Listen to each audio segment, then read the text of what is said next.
Hari Konservasi Nasional tepatnya diperingati setiap tanggal 10 Agustus.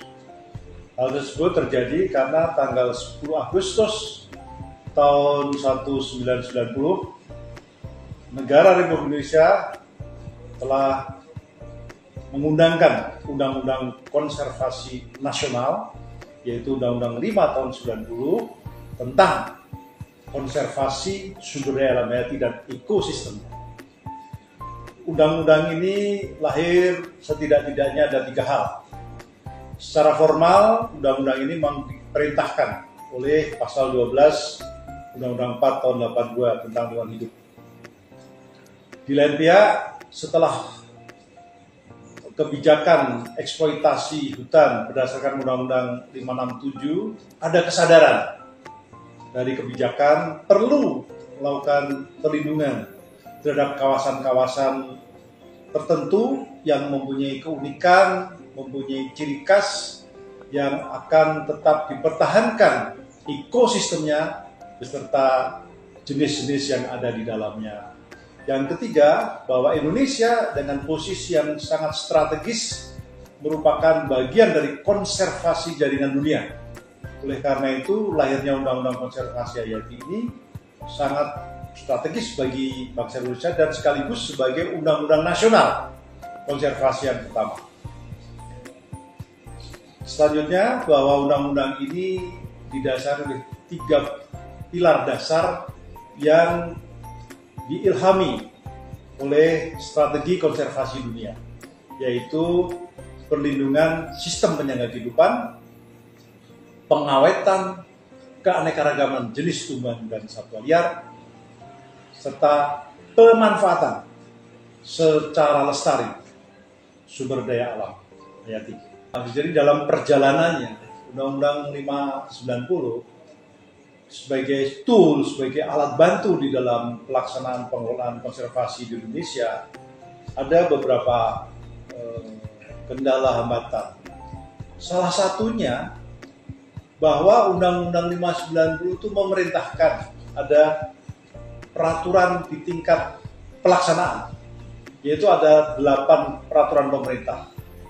Namun dari 8 peraturan pemerintah sampai dengan hari ini, setelah 32 tahun undang-undang ini lahir, ada 3 RPP, ada 3 rancangan peraturan pemerintah yang belum disusun.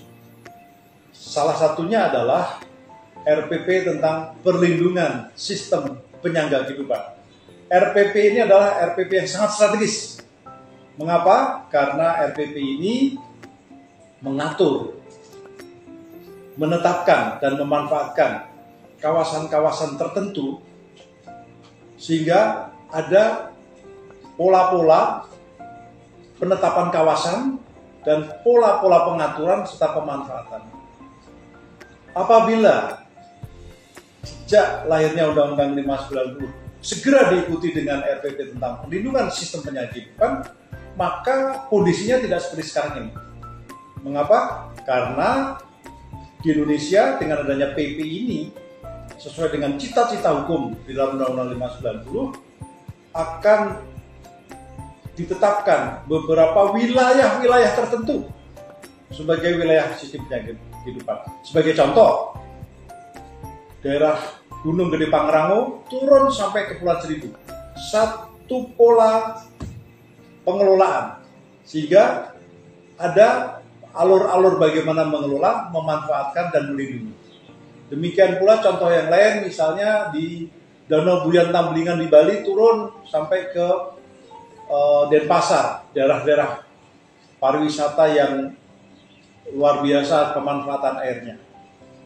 Sayang sekali belum ditetapkan, sehingga ini jadi kendala. Yang kedua, RPP tentang peran serta masyarakat. PP ini juga belum diterbitkan. Ini juga menjadi kendala-kendala di dalam implementasi undang-undang itu. Yang terakhir tentang RPP cagar biosfer. RPP ini sebetulnya politik perundang-undangan kita. Mengapa? Karena PP ini apabila telah dibuat menunjukkan bahwa Indonesia secara politik menjadi bagian strategis konservasi dunia. Ini kendala-kendala yang terjadi. Yang kendala berikutnya adalah dalam implementasi adanya gap atau kendala hambatan pemahaman antara pemerintah daerah dan pusat. Ini juga menjadi permasalahan karena belum adanya kesepahaman. Kehadiran kawasan konservasi bagi pemerintah daerah dianggap tidak menguntungkan secara ekonomi. Padahal kalau kita berbicara konservasi, maka pemanfaatan tidak semata-mata ekonomi, tetapi tangible dan intangible. Kurang lebih semacam itu. Harapan-harapan saya ke depan terkait dengan pengelolaan konservasi sumber daya alam di Indonesia ini, pertama, konsistensi terhadap peraturan-peraturan perundang-undangan. Yang kedua, pemahaman yang sama, baik pusat maupun daerah, bahwa arti penting kawasan konservasi bagi pembangunan dan lebih khusus lagi memenuhi panggilan jiwa pasal 33 ayat 3 UUD 45, yaitu untuk kesejahteraan masyarakat. Nah, dalam konteks ini, maka apa-apa yang telah diperintahkan di dalam undang-undang hendaknya dilaksanakan. Karena undang-undang merupakan kesepakatan. Kesepakatan harus dilaksanakan. Jangan sampai pemerintah dianggap indisipliner di dalam melakukan ini. Sekarang ini, undang-undang ini sudah dalam tahap perubahan di dalam pembahasan di Komisi 4 DPR RI. Perubahan-perubahan tersebut, harapan kita benar-benar memenuhi ketentuan-ketentuan di dalam proses perancangan perundang-undangan sebagaimana diatur di dalam Undang-Undang Nomor 12 Tahun 2011. Artinya apa? Artinya harus memenuhi kebutuhan masyarakat. Yang kedua, harus memenuhi rasa keadilan masyarakat. Yang ketiga, harus dapat dilaksanakan. Jadi, dengan adanya ketentuan pemerintah diatur secara baik dan benar dan memenuhi prinsip good governance sebagaimana diatur di dalam Undang-Undang 30 tahun 2015, harapan saya ke depan pelestarian sumber daya alam ini bisa dimanfaatkan dengan optimal, dikelola dengan lestari, dan untuk seluruh kesejahteraan masyarakat. Saya kira itu. Ada satu sedikit di sebelah saya ini, ada wayang. Ini saya kira simbolis bagaimana menurut filosofis Nusantara bahwa Ki Lurah Semar ini diperintahkan untuk melindungi bumi, khususnya bumi Nusantara.